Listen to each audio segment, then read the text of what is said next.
Bonjour à tous, bienvenue à cette séance 8, donc ce webinaire 8 des jeudis de la Ligue handisport francophone. On va vous présenter aujourd'hui différentes interventions de différentes personnes au niveau des centres de rééducation. Alors que les règles de base pour une bonne visioconférence, c'est de garder vos micros coupés. N'hésitez pas à poser des questions par le chat, je les rassemblerai et on les posera à la fin à nos trois intervenants. Et si vous avez vraiment un souci ou si on ne répondait pas à votre question dans le cadre de la fin de la présentation, n'hésitez pas à lever la main. Le petit message se trouve juste au-dessus, la petite main se trouve juste au-dessus dans la bande passante à côté de quitter. Je vais vous présenter donc d'abord Jonathan qui va vous présenter vraiment l'essentiel de la structure de la séance. Il est coordinateur à la Ligue handisport francophone. Et puis nous aurons deux intervenants de qualité et de choix. Christian Pirard, qui est kinésithérapeute, moniteur handisport et fondateur de Cap to Sport, ainsi que Kevin Joas, qui est coordinateur sportif au CTR et qui s'occupe entre autres de la gestion des patients au niveau sportif. Donc voilà, je laisse la parole à Jonathan. Bonne séance et on se retrouve juste après. Merci beaucoup Sébastien. Donc, bienvenue à tous. C'est un plaisir de pouvoir présenter ce projet qui nous tient tous à cœur. Le programme du jour, on va vous présenter la thématique, plus ou moins 30 minutes de présentation. Et ensuite, on terminera par plus ou moins 15 minutes de questions-réponses. Donc, on va commencer par la présentation du projet Cap sur le sport à SNE avec Christian. Ensuite, on enchaînera avec Kevin qui présentera son projet qui déploie lui au CTR. Et ensuite, on passera aux questions-réponses. Christian, je te laisse la parole. Merci. Merci Jonathan. Bonjour tout le monde. Christian Pirard, donc comme Jonathan le disait, je suis kiné au centre de revalidation d'Esneux. Et comme la plupart des kinés, des thérapeutes, on sait tous que la sédentarité est un grand facteur de risque de problèmes cardiovasculaires et autres, mais a fortiori chez le patient qui est en situation de handicap, on essaye toujours de remettre les patients évidemment en revalidation au travail, mais aussi dans l'activité sportive à SNE depuis pas mal d'années, puisqu'on s'est vraiment rendu compte qu'elle pouvait être un bon complément à notre rééducation.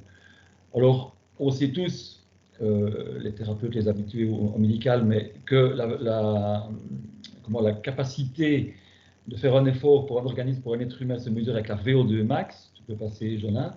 Donc la VO2 max, juste une petite notion théorique, donc qui est la capacité de transport de l'oxygène dans le sang. J'en parle ici juste pour dire que c'est important, on n'est pas nécessairement obligé de la connaître, mais c'est juste pour situer que nos patients qui ont un handicap vont avoir une capacité à l'effort vraiment réduite aux alentours des 15 pour un tétraplégique. J'ai pris les patients en chaise ici, 20-25 pour un paraplégique, alors qu'un individu valide se situe un sédentaire aux alentours des 30, un sportif 40-50 et un très très gros sportif aux alentours des 70-80. Tout ça pour dire que le complément que le sport, l'activité sportive amène à la revalidation va permettre d'augmenter l'autonomie de nos patients et qu'il ne faut pas négliger dans la revalidation l'aspect cardio-respiratoire, l'aspect remise en condition physique, en plus de ce qui est étirement, souplesse et force, évidemment. Tu peux passer. Donc, il y a l'aspect physique, physiologique qui est important, mais avant ça, je dirais même avant de faire une activité physique, il faut que le patient soit bien dans sa tête. Ce n'est pas évident après avoir subi un traumatisme de vie qui va laisser des séquelles pour la vie.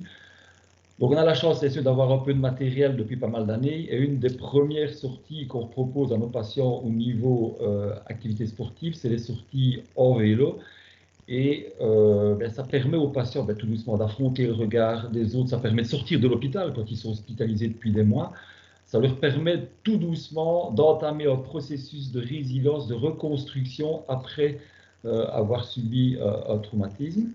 Donc ça, c'est important également. Et aussi l'aspect social, tu vois un peu vite Jonathan, l'aspect social, pourquoi est-ce important? Parce que les personnes en situation de handicap n'ont pas nécessairement l'envie, la niaque pour sortir de chez eux et se lancer dans une activité sportive. Donc l'intérêt de proposer déjà l'activité sportive au sein du centre les met en contact avec des personnes référentes, on leur a fait essayer un sport, puis après, ils vont automatiquement faire partie d'un groupe et ils vont rencontrer d'autres personnes et se lier d'amitié, en plus des challenges ou défis qui pourront être, aussi faire partie de l'activité.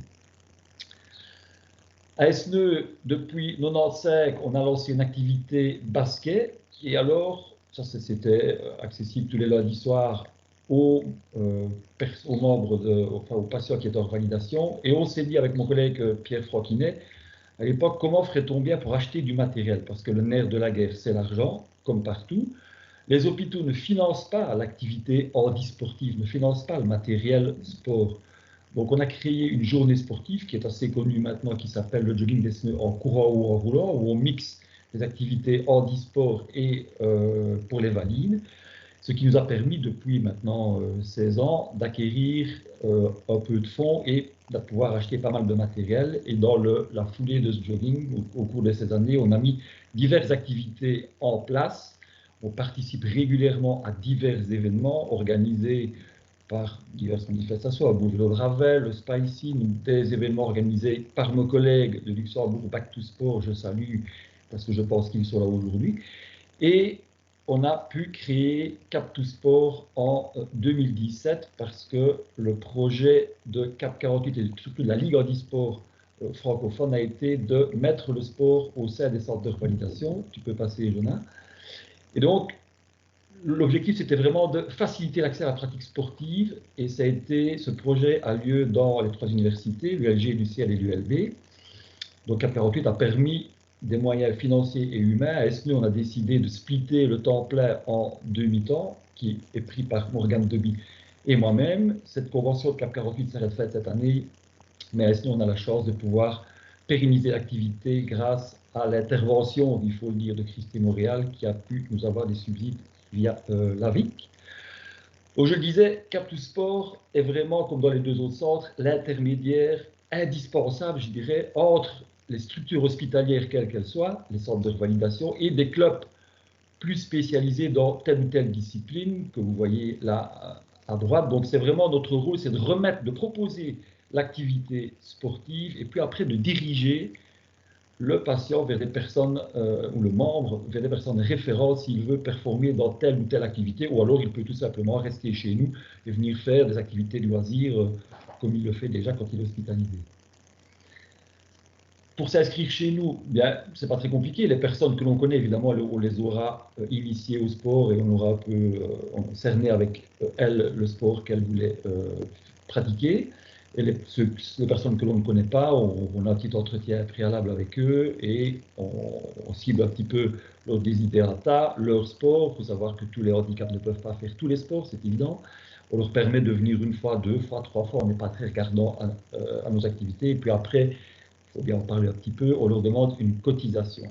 Juste une petite phrase, c'est que nos patients sont des sportifs à part entière qui font du sport. Ce ne sont pas des personnes handicapées qui font du sport, ce sont des sportifs qui ont un handicap et pour lequel on adapte les règles du jeu ou le matériel. La cotisation, ben, elle est de 200 € par an. C'est un certain prix, mais c'est quand même pas très cher quand on sait qu'on finance du matériel, on paye des moniteurs comme vous allez le voir, et il faut bien demander une petite participation. 200 € par an pour participer à n'importe quelle activité, ou 130 €, assurance incluse, tout ça, pour les personnes qui souhaitent une activité par semaine. Je vais vous montrer la grille horaire en vidéo, simplement ici un tableau qui représente notre grille horaire qui est quand même conséquente. Je pense qu'il n'y a pas beaucoup d'SBL qui ont une grille horaire aussi étoffée, même en Belgique, je crois. Donc on a 13 activités sportives à laquelle on devrait pouvoir ajouter le golf. Cette année, ça va dépendre justement de l'acquisition ou non d'un ou 2 paragolfeurs. Une machine qui permet d'aller sur le terrain, des grosses chaises électriques qui permettent au patient en chaise de se redresser pour jouer son coup, et ça coûte quasi 25 000 € la chaise. Donc voilà, on est dans cette démarche-là. On va vous présenter une petite vidéo, c'est quand même plus sympa, qui montre les diverses activités. La condition numéro 1 pour aussi faire une activité en plus de matériel et autres, c'est que l'infrastructure, évidemment, soit accessible. Ça ne sert à rien d'aller dans une piscine où il y a une marche énorme avant d'aller vers le plan d'eau. Tous les lundis matins, on a athlétisme à 10h30 à Németh-au-Vémont. C'est donné par Pascal Enkimran, qui est une coach très connue, qui donne aussi cours chez LexGo. Il y a une activité, donc tous les lundis matins, soit aux personnes en chaise, soit aux personnes moins valides, mais qui s'entraîne debout. Il ne faut pas nécessairement avoir perdu l'usage des membres. Franck Dubois s'occupe de l'activité karaté chez nous et hockey sur glace. Morgane et moi-même, le lundi après-midi, on fait les sorties en vélo adapté. On a différents modèles de vélo adaptés pour les divers handicaps que nous avons.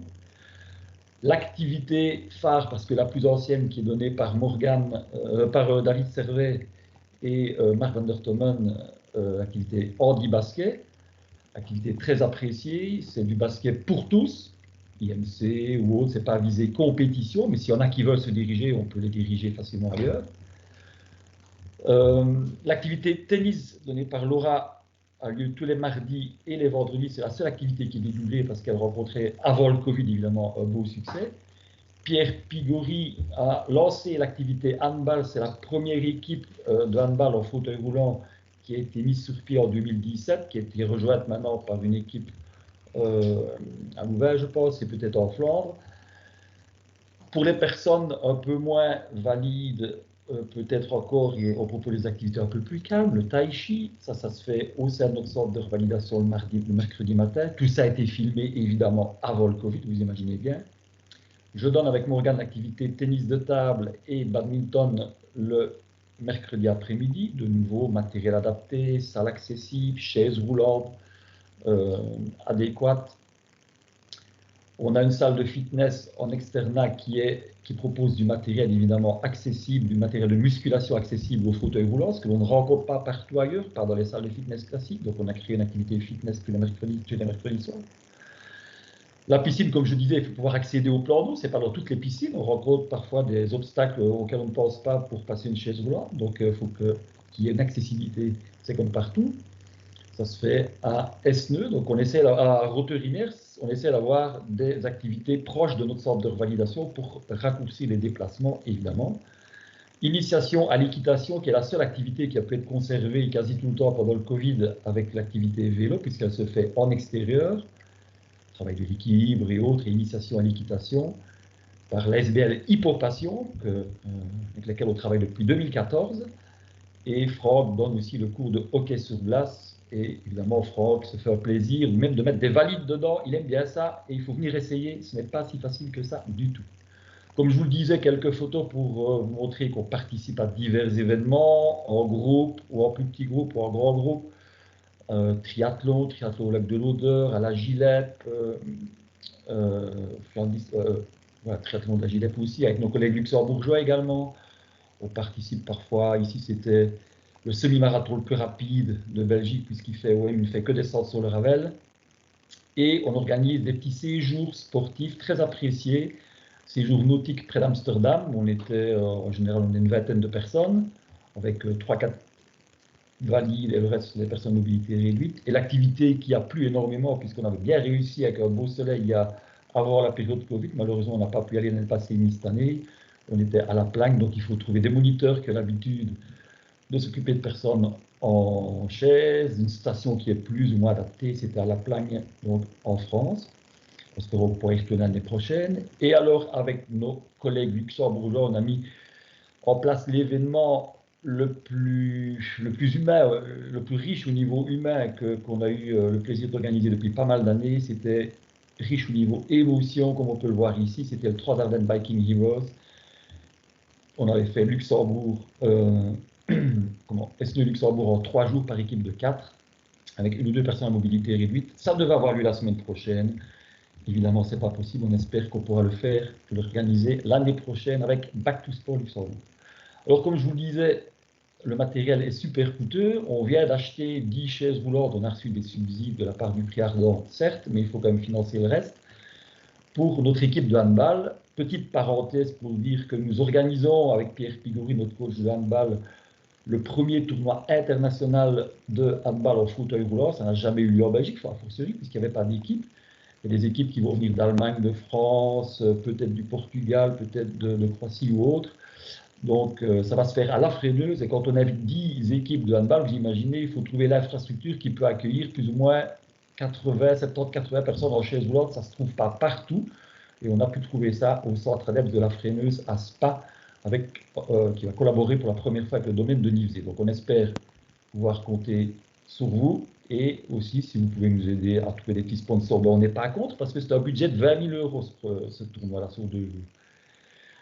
Je parlais du coût des chaises. Ben, les chaises d'athlétisme, c'est ou 1 000 € pour une chaise de base ou 5 000 € pour une chaise un peu plus performante. Un vélo adapté, si on veut un peu plus d'autonomie pour le patient, pour le membre, s'il veut monter quelques côtes, on ne va pas lui demander de monter la haute levée ou la roche au faucon nécessairement, même ne serait-ce que la côte de l'hôpital d'Esneux, il y en a qui ne la montent pas sans électricité. Mais ça a un coût. Un trike, c'est 8 000 €, un handbike, c'est plus ou moins 8 000 à 9 000 €, un handbike de base, c'est 3 000 €, mais il faut financer tout ça.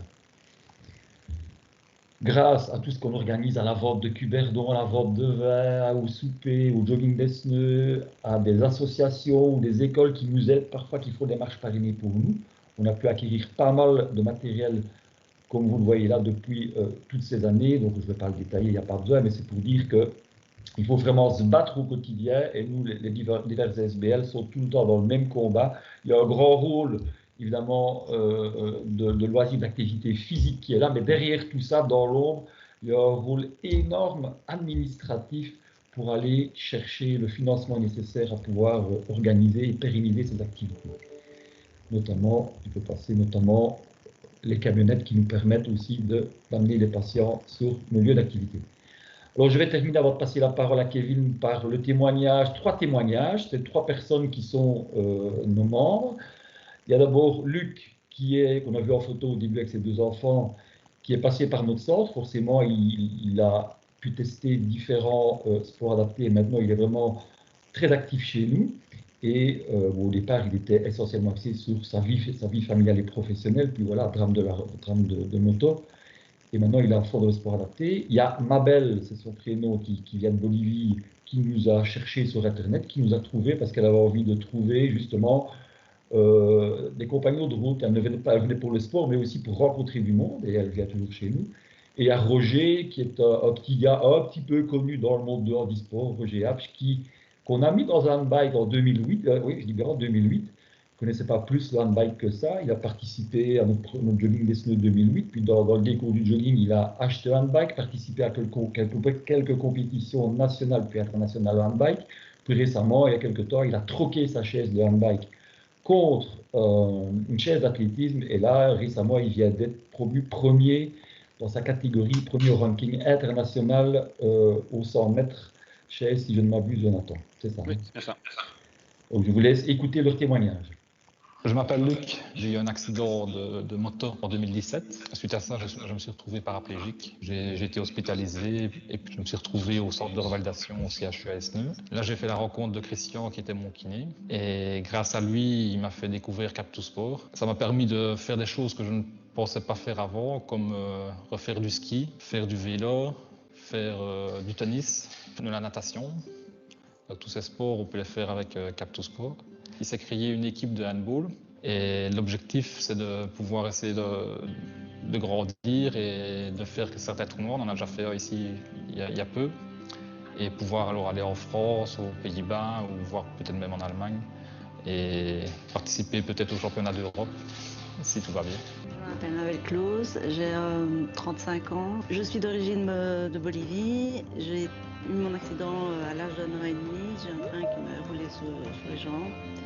Et ma famille a fait adopter. Je suis arrivée ici à l'âge de 3 ans et demi. Donc c'est en faisant des recherches sur Internet, je suis tombée sur Cap2Sport. J'ai trouvé ça intéressant et j'ai pris contact avec un responsable. Et puis voilà, c'est parti. Ça me permet de me sortir de chez moi et de rencontrer d'autres gens, et puis ça fait du bien au moral, principalement pour moi. Roger Hapsch, j'ai 41 ans, j'ai eu un accident de voiture il y a maintenant 23 ans. Cap2Sport, comment je les ai connus? Déjà un peu grâce au jogging d'Esneux. Ils ont mis ça sur pied pour aider justement les nouveaux patients à découvrir le sport adapté et à pouvoir s'initier dans plusieurs disciplines et voir laquelle pourrait les pousser vers du haut niveau ou de la détente simplement. Mon parcours avant, j'ai fait du vélo pendant 7-8 ans je pense, donc du handbike, un vélo couché, on pédale avec les bras. Donc j'en ai fait en compétition, j'ai participé plusieurs fois à des championnats du monde. Et si maintenant je fais de la chaise d'athlétisme et je fais du 100 et du 200 mètres en sprint. Donc ici j'ai participé au championnat du monde à Dubaï où je finis 4e à 2 dixièmes du 3e. et je rate la 3e place, donc je suis proche, mais je suis pas encore sur le podium, quoi, donc faut encore bosser. Voilà, merci Christian pour cette présentation qui est très intéressante pour nous et pour tout le monde.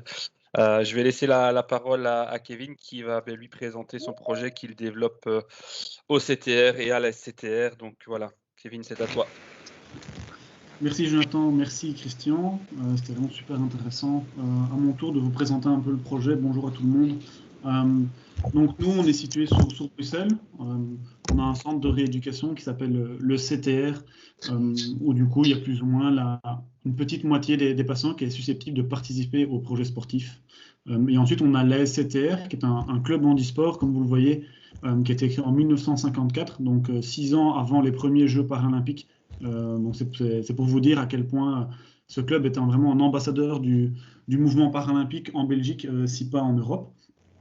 On a la chance de disposer de notre propre complexe sportif qui nous est mis à disposition par la ville de Bruxelles et qui se trouve entre 800 mètres et 1 km du CTR. Et en mars 2018, donc forcément avant la crise sanitaire, on pouvait référencer 125 membres au sein de notre structure. Comme vous pouvez voir, au début, nous, on était essentiellement sur le nord-ouest de Bruxelles, donc où se trouve notre centre de rééducation et notre club sportif. Au fur et à mesure, en développant le club, on s'est rendu compte que voilà, on avait un rôle sociétal également, et donc on se devait de proposer et d'élargir nos activités au reste de Bruxelles. C'est pour ça notamment qu'on a mis en place la section natation à la piscine de Neder-Overenbeek, la section basket en chaise au complexe sportif de Jet, et alors plus récemment le partenariat avec le White Star Athletic, du coup pour notre section athlétisme professionnalisante, et également notre section tennis en chaise qui a lieu à Sport City au niveau de Woluwe-Saint-Pierre. En pratique, comment ça se passe? Chez nous, on a 5 étapes. La première étape, qui pour moi est la plus importante, c'est la prise de contact. Comme Christian l'a dit, les patients qui sont en cours de rééducation ont subi un traumatisme, sont maintenant des personnes en situation de handicap, et donc, qu'on le veuille ou non, leur vie elle a changé. Moi, ça me permet du coup de rentrer en contact avec eux pour savoir qui était un peu le patient. Déjà, ça me permet de mettre un visage, de mettre une voix sur le patient et pas uniquement se référencer à un listing de patients. Ça me permet de savoir un peu s'il était sportif ou non, et du coup voir un peu ses envies, ses objectifs, ses souhaits. Je veux pas forcément, vous allez me dire, mais comment est-ce qu'un patient qui vient d'avoir un accident peut savoir s'il veut faire du sport ou non? Le but n'est pas de savoir s'il veut aller au prochain Jeux paralympiques. Le projet est juste là de lui présenter un peu tout le projet sportif, tout le parcours sportif qu'on pourrait mettre en place pour qu'à un moment, sur sa demande, il puisse nous revenir et me dire « Tu m'avais parlé d'un petit projet sportif, j'aimerais qu'on le mette en place maintenant parce que mon handicap, voilà, je commence un peu à vivre avec, je me sens davantage capable de faire ça ou ça. Et donc, j'ai vu des vidéos, par exemple, de Roger Apsch en athlétisme et donc j'aimerais bien faire comme lui. » Voilà, c'est un peu, cette première étape pour moi, elle est super importante. La deuxième étape, elle rejoint un peu la section cardio un peu de l'ESBL que Christian nous a présenté, Cap2Sport. Donc, c'est-à-dire que c'est des séances individuelles, donc vraiment des traitements de 30 minutes en individuel, où là, du coup, on axe essentiellement sur la remise en condition physique. À la fois, moi, je me base à la fois sur les objectifs du patient, mais aussi sur les objectifs thérapeutiques, vraiment histoire d'allier plaisir et thérapie, comme Christian l'a dit. Ensuite, notre troisième étape, c'est le multisport. On a la chance, comme je vous le disais, à la SCTR de disposer de notre propre infrastructure sportive. Et donc, on a vraiment énormément de créneaux. Et donc, le multisport, c'est une séance qu'on dit obligatoire pour les patients parce qu'on veut vraiment les inviter à participer, à au moins découvrir les différentes disciplines sportives qu'on propose. On propose de la boccia, qui est vulgairement le cousin de la pétanque. On propose du tennis de table, du badminton et alors du basket. Et du coup, l'objectif, c'est vraiment de mettre en place des mises en situation. Du coup, on se déplace du centre de rééducation vers le complexe sportif avec les patients, encadrés forcément par des thérapeutes et par des étudiants. Et du coup, ça nous permet de tester un peu, de voir un peu le comportement du patient entre ces deux institutions, on peut dire ça comme ça, et du coup, de voir un peu comment est-ce qu'il aborde en fait son handicap sur un trajet d'1 kilomètre. Donc, comme je disais, c'est des mises en situation. ça nous permet de faire des liens, vraiment de refaire, c'est vraiment super important dans le projet, de refaire des liens entre la thérapie et le plaisir sportif. Comme je vous le disais, par exemple, une personne qui devient paraplégique suite à un accident, en venant multisport, du coup, elle apprend à passer des bordures, à passer des voies de tram, à gérer des descentes, des montées. Et donc voilà, c'est toutes des choses qui sont déjà travaillées par mes collègues kinés et ergo au préalable dans la journée et que du coup qu'on met en pratique à ce moment-là. Et du coup, il y a vraiment aussi un gros rôle de sécurité parce qu'on se déplace avec facilement une trentaine de patients. Donc vous imaginez la logistique que ça nécessite. L'étape 4, c'est le choix du sport à la SCTR. Donc je vais vous le présenter juste après. On a une grille sportive qui est vraiment très intéressante avec 11 disciplines différentes. Et là, à ce moment-là, c'est vraiment le patient qui choisit la discipline, là ou les disciplines qu'il souhaite pratiquer.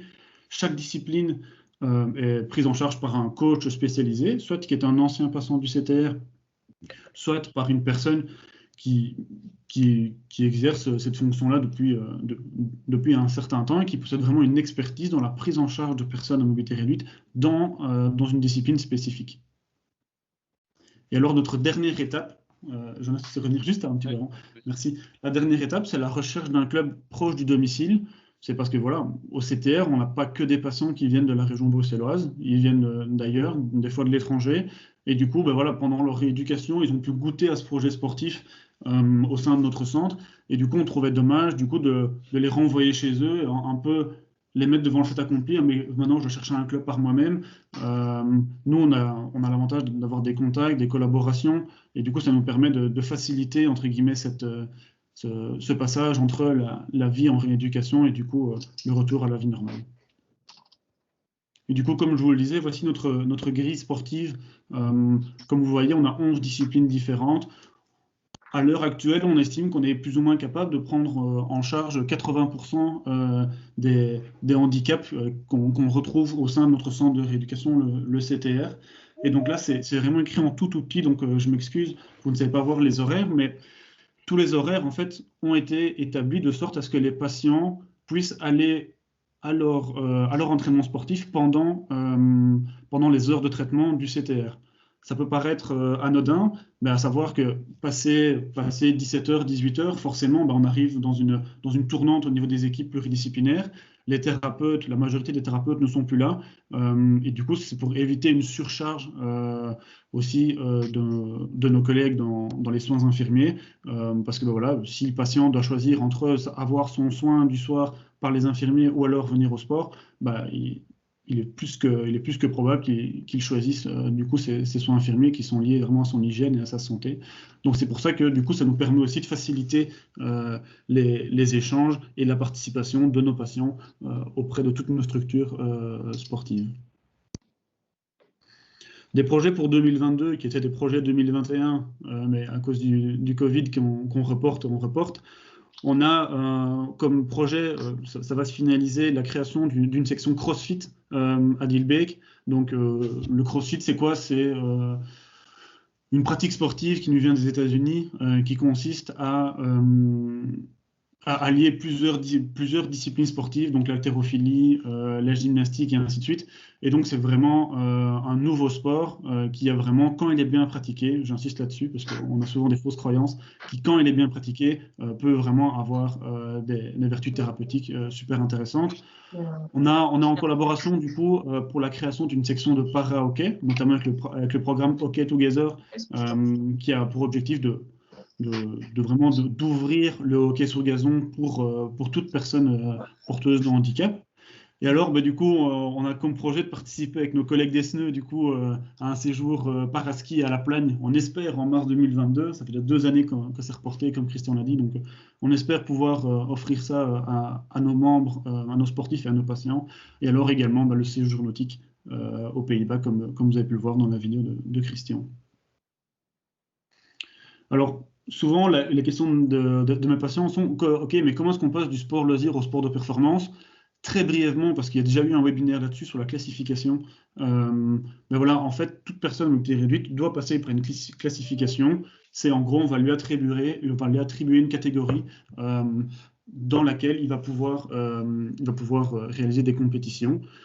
Cette catégorie est basée par rapport à l'atteinte du ou de ses membres et le niveau d'atteinte de chacun. Mais du coup, en très bref, ça nous permet, c'est comme dans le sport loisir, je vais y arriver. Au plus on fait des compétitions, forcément, au plus on fait des potentiels résultats. Au plus on fait des résultats, au plus on a des aides des fédérations. Et du coup, ces aides des fédérations-là permettent d'avoir accès à des tournois encore plus prestigieux, notamment en période de Covid. Vous doutez bien que tous les sportifs n'ont pas pu participer à toutes les compétitions qu'ils souhaitaient. Donc voilà en gros comment ça se passe au niveau de la transition sport de loisir, sport de performance. Et alors, nous, du coup, on a un peu un ambassadeur du projet Cap sur le sport. Il s'appelle Ilyas Benkadour. Il commence à un peu se faire connaître sur la piste. Certains ont déjà pu le voir à quelques rendez-vous sportifs, notamment au Stade Roi-Baudouin. Voilà, Ilyas, il a 26 ans, il va sur ses 27. Il a eu un accident le 1er août 2018. Et pour la belle histoire, le 1er août 2019, il était sur la piste du Stade Roi-Baudouin pour effectuer sa première compétition. Pour ceux qui s'y connaissent un peu, en rééducation, 1 an, c'est vraiment très très très rapide quand on subit une amputation. Surtout qu'il faut le temps que le moignon blessé du coup guérisse et puisse supporter la pression et la charge d'une prothèse. Du coup, lui se dirige dans le para-athlétisme en 100 mètres et en 200 mètres avec une lame en carbone. Christian parlait tout à l'heure de la difficulté de financer du matériel. Clairement, avec Ilyas, voilà, ce que vous voyez là, on est dans une fourchette de prix entre 15 et 20 000 euros. Alors imaginez, votre vie, elle change, surtout la vie d'Ilyas à son âge, à 26 ans, sa vie, elle change. Il se retrouve du coup sans travail, avec énormément de frais à devoir assumer. Les assurances n'interviennent pas encore. Et moi, du coup, il y a le coach handisport qui vient et qui lui dit « Si jamais tu veux faire du sport, ça te coûtera 20 000 euros. » Du coup, voilà, c'est pour ça l'importance de clubs et de structures comme les nôtres permettent du coup d'aller rechercher des financements ou de sensibiliser des personnes qui permettront du coup de dégager des financements. Et c'est grâce à ça et grâce à eux que Ilyas peut courir aujourd'hui et peut exister en tant que handisportif avant d'être une personne à mobilité réduite. Donc les objectifs d'Ilyas, championnat d'Europe et championnat du monde, on l'espère, on croise les doigts que tout se passe bien, qu'il n'y ait pas de blessure. S'il n'y a pas de blessure, on devrait le retrouver sur les starting blocks pour Paris en 2024. Donc voilà, je te rends la parole, Jonathan. Oui. Merci Kevin. Voilà, c'était 2 projets qui nous tenaient à cœur. C'était vraiment un rêve d'avoir des coachs sportifs dans les centres de rééducation. Donc, on avait ciblé les 3 grands centres de rééducation. Donc, le CTR, Esneux et Saint-Luc, mais qui n'est pas présent aujourd'hui parce qu'on a dû faire des choix avec la limite de temps. Ce rêve est devenu une réalité grâce à Cap 48. Ce rêve perdure grâce à différentes aides ministérielles et gouvernementales dans les différents centres. Et quand on voit maintenant l'ampleur que ce projet a pris dans les 3 grands centres de rééducation, voilà, c'est vraiment du pain béni pour nous en tant que fédération.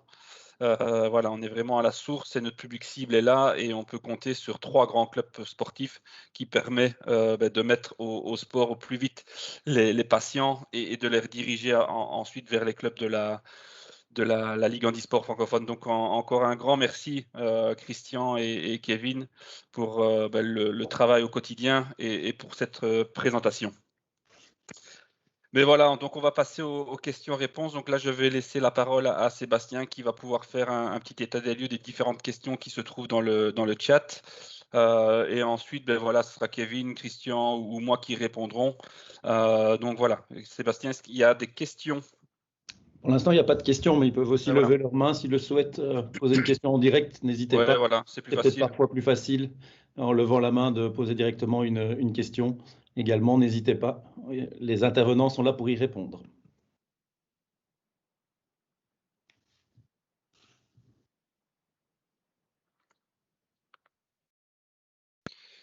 Est-ce qu'il y a des questions? Non? Lancez-vous. C'est toujours la première question qui est difficile. Après, le reste va suivre. Donc, ou alors, on a été très, très clair. Ah, voilà. William a posé une question, oui. Faut mettre ton micro, William, pardon. Oui, micro. Désolé, j'avais Voilà. oui, donc voilà, donc bonjour. Donc moi en fait, je suis un étudiant qui suit actuellement en coaching sportif dans la région de liégeoise. Et j'aimerais bien plus tard me baser vers justement les sports, les handisports, et donc notamment le ski, tout ça. Et je voulais savoir si au niveau de la Ligue handisport francophone, vous proposiez des formations pour être guide aveugle ou avec pour être un soutien en chaise, des trucs comme Ouais. ça. Donc, au niveau des formations, on a le spécialiste qui est là présent, Sébastien. Lui, franchement, tu pourras le questionner sur toutes les formations. Voilà, c'est lui qui est responsable de ça chez nous. Donc, il pourra t'aiguiller. Et plus particulièrement pour ta demande au niveau du ski, actuellement, il n'y a pas de formation. Il y a une convention de partenariat qui va être signée très prochainement avec la Fédération francophone belge de ski. Donc là, Sébastien va pouvoir travailler avec eux en parallèle pour mettre en place une formation. Mais pour répondre à ta question, on a un projet de développement de ski belge qui va débuter dans le courant du mois de septembre. On a deux grands spécialistes du ski belge qui sont dans ce projet-là. Donc, c'est Pierre Couclet, qui a un club qui s'entraîne 2 fois par semaine à Landgraft. On a Pascal Glyn, qui a travaillé à la Fédération belge de ski, francophone belge de ski, qui a eu un accident malheureusement de moto, qui se retrouve en chaise, qui pratique aussi maintenant le ski en chaise. Et donc, on va avoir des journées de détection, des journées de formation. Et donc là, ça sera l'occasion pour toi de venir et de pouvoir soit guider des personnes qui ont une déficience visuelle ou utiliser les chaises, le matériel, se mettre dans la chaise aussi pour voir un peu comment ça fonctionne. Mais oui, mais ça sera à partir de septembre parce qu'avant, on s'était dit que le Covid, c'était presque impossible de mettre ça sur pied. Et l'objectif de ce projet-là, c'est d'avoir une piste pour tous. C'est vraiment le titre de ce projet-là, c'est une piste pour tous. Donc, on aura les pistes bleues, les pistes vertes, les pistes rouges, les pistes noires. Et donc, ça va aller de la journée de détection, la journée vraiment de sport loisir. On va aller un peu plus loin, de permettre aux personnes qui vont venir chez nous de pouvoir être autonomes sur les pistes de ski, de partir avec madame, monsieur, les enfants et pouvoir skier tout seul sur les pistes. Et pour ceux qui veulent faire de la compétition, aller plus loin, on aura aussi des stages fédéraux, des entraînements. Et le but de ce projet-là, je ne me cache pas, je le dis devant tout le monde, c'est d'essayer d'avoir la plus grosse délégation belge aux prochains Jeux paralympiques en 2026 qui se dérouleront en Italie. Et donc voilà, c'est un projet qui va débuter courant septembre, donc il faudra le temps de mettre en place. Mais oui, il y aura des possibilités pour toi de venir te former. D'accord, merci beaucoup. Merci. Merci à toi. Aurélie, Aurélie demande si, au vu de votre expérience, Kevin et Christian, et au vu du prix du financement du matériel sportif, vous avez fait ou des études scientifiques ont été faites afin de montrer aux différentes caisses d'allocation, je suppose, l'INAMI et autres, voilà, que ça a un coût et que ça devrait être remboursé, et montrer que ça a un bienfait au niveau physique et psychologique beaucoup plus important. Et donc, est-ce qu'il y a des études ou des choses qui ont été faites? Aurélie, n'hésite pas si j'ai interprété ta question. En fonction de ce qui est noté. Qui répond, Kevin ou Christian? Moi, je veux bien répondre. C'est qu'on ne l'a pas dit parce qu'on a présenté le projet CAP sur le sport, mais CAP 48 a financé également une thèse de doctorat qui est réalisée actuellement par Louise de Clercq. Et du coup, elle a déjà publié certains articles justement dans l'objectif de montrer vraiment l'importance et d'un peu enrichir la littérature à ce niveau-là sur l'importance du sport dès la phase de rééducation. Ton micro, Christian. Christian, on ne t'entend pas. Ton micro. Voilà. Ça va mieux. Oui, je disais, cette étude a pour vocation d'aller plus loin, évidemment, et peut-être d'aller chercher des subsides au niveau fédéral, INAMI ou autre. C'est une thèse carrément, donc ça va prendre quelques temps, c'est sûr, mais l'objectif est là. Aurélie, que je salue, qui est de Back to Sport. Et alors, il y a Loïc qui demandait est-ce qu'un enseignant d'éducation physique pourrait travailler avec Cap to Sport, je suppose, avec le CETER ou la SCTR aussi? Évidemment, oui. Maintenant, c'est pas toujours évident. On nous propose régulièrement, ou on est très très régulièrement sollicité par des coachs, des étudiants ou des gens qui viennent de terminer leurs études en coaching sportif, en éducation physique, mais voilà, les rémunérer, c'est pas possible, on n'a pas les fonds, on a déjà dû batailler, et grâce à Cap 48, on a pu avoir un temps plein. On peut, Cap Sport, en ce qui nous concerne, peut financer quelques heures pour remplacer ou pour éventuellement, si quelqu'un propose une nouvelle activité, il y a peut-être moyen de l'ajouter à la grille horaire, mais financer ne serait-ce qu'un mi-temps ou un quart-temps, dans l'état actuel des choses, c'est très compliqué. De nouveau, toujours le même problème. Donc on est une petite structure, on n'est pas une grosse structure. Si à l'avenir ça devait se développer, pourquoi pas, mais actuellement, à part des aides ponctuelles comme ça qu'on peut financer, c'est compliqué.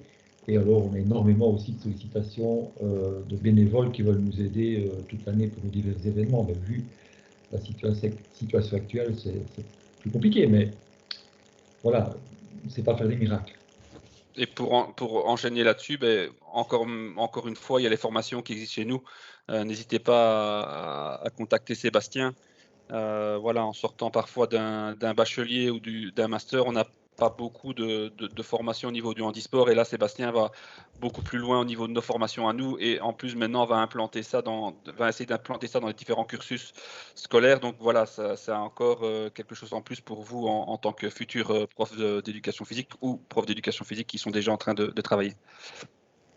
Oui, je suis déjà les formations. Thierry, une question avec la main levée pour, en version orale? Oui, bonjour tout le monde. Bonjour. Voilà, j'ai une petite question. Voilà, je suis amputé fémoral de la jambe gauche et j'ai été hospitalisé au CTR pendant un bon 4 mois avec Kevin qui m'a d'ailleurs remis sur pied et remis d'aplomb question sport et tout ça. Mais j'ai un objectif et ce serait le ski. Et je ne sais pas trop comment ça se passe, question matérielle, question prothèse, question tout ça. J'ai énormément de questions, mais je suis limite ultra motivé pour foncer vers ça, quoi. Allez. Ouais, voilà, encore une fois, le ski va débuter dans le courant du mois de septembre. Donc, il y aura des journées de découverte, des journées d'initiation qui vont se dérouler à Landgraf. Donc, ça sera, vous serez au courant. Ce que vous pouvez faire, c'est m'envoyer un mail pour déjà faire le lien. Et au niveau du matériel, voilà, ce sera des choses qu'on pourra discuter à ce moment-là. Mais voilà, il y a des gens qui skient sur un ski, il y en a qui skient sur les deux skis avec des prothèses, donc il faudra voir un peu ce qui est le plus adapté pour vous. Mais voilà, donc ça, ce serait des choses qui seront possibles dès que le Covid nous laissera un peu tranquille et qu'on pourra retourner en indoor au niveau de Landgraft. Et voilà, donc dès qu'on peut, on vous tiendra au courant, mais n'hésitez pas à m'envoyer un petit mail, comme ça le contact est pris et on ne vous oublie pas. Ouais, parce que j'ai envie, c'est des choses que je faisais à l'époque, mais depuis mon accident, voilà, je suis en pleine découverte de mon corps, de remise sur pied, de redécouverte par rapport au sport. Allez, j'ai un peu essayé l'athlé, j'ai fait un peu le basket avec Kevin, enfin on a essayé quelques petites choses, mais j'aimerais bien explorer plus large et le ski est une de mes grandes passions depuis des années. J'aimerais bien pouvoir remonter sur des skis et pouvoir voilà. Ça sera faisable. Mais on a dans le chat pour ceux qui souhaitent et j'ai mis celle de Jonathan aussi. Comme ça, vous avez accès sans aucun souci. Aurélie repose une question encore. Arrivez-vous à intégrer les familles ou les amis dans vos séances au niveau du sport inclusif et pour que l'entourage apprenne à gérer le matériel, les transferts? Et l'entourage est-il réceptif à ce genre de séance? Donc, c'est 3 questions en fait par rapport à ça. Qui s'en charge? Moi, je peux commencer. On avait décidé au départ dans la constitution de Cap Sport que c'était principalement destiné à nos handis sportifs et on ne voulait pas, on voulait rester, qu'ils restent entre eux.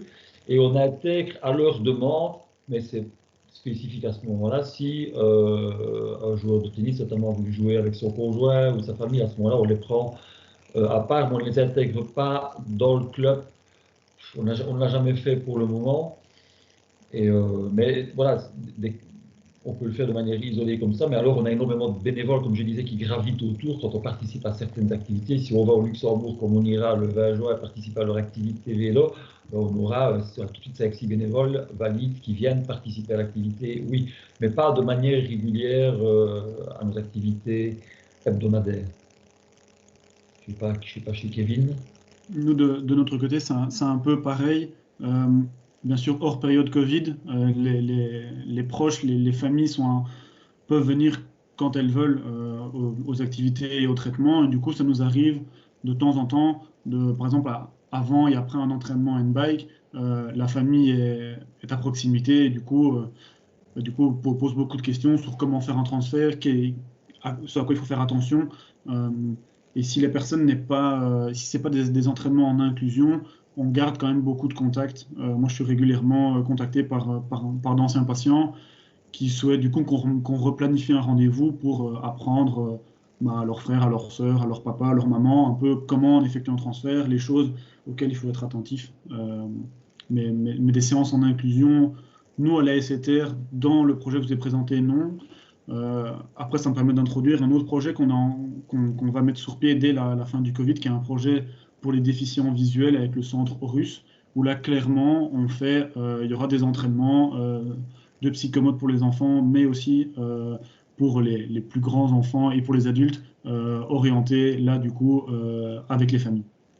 Je vais juste rajouter une chose, sinon je vais me faire taper sous les doigts par Pierre, notre coach de handball. Lui, c'est vrai qu'il intègre des valides, ou alors des valides, mais qui ont eu un traumatisme léger, par exemple pour problème de genou, ils ne savent plus courir sur un terrain de handball. Et bien, par contre, ils ont trouvé vraiment beaucoup de plaisir à venir se mettre dans une chaise et ils sont maintenant partie intégrante de l'équipe. Donc voilà, ça dépend un petit peu, c'est du cas par cas. Et comme Kevin, de temps en temps, il y a un papa qui vient rouler en vélo avec sa fille parce que sa fille est en congé, il a la possibilité de le faire. Mais à part l'équipe de handball, c'est vrai, où là c'est systématique, le reste c'est un peu plus ponctuel. Ok, merci pour ces réponses. Est-ce qu'il y a encore des questions via la main levée? Ce sera peut-être plus simple pour la dernière. Est-ce qu'il y a encore quelques questions, quelques remarques éventuellement?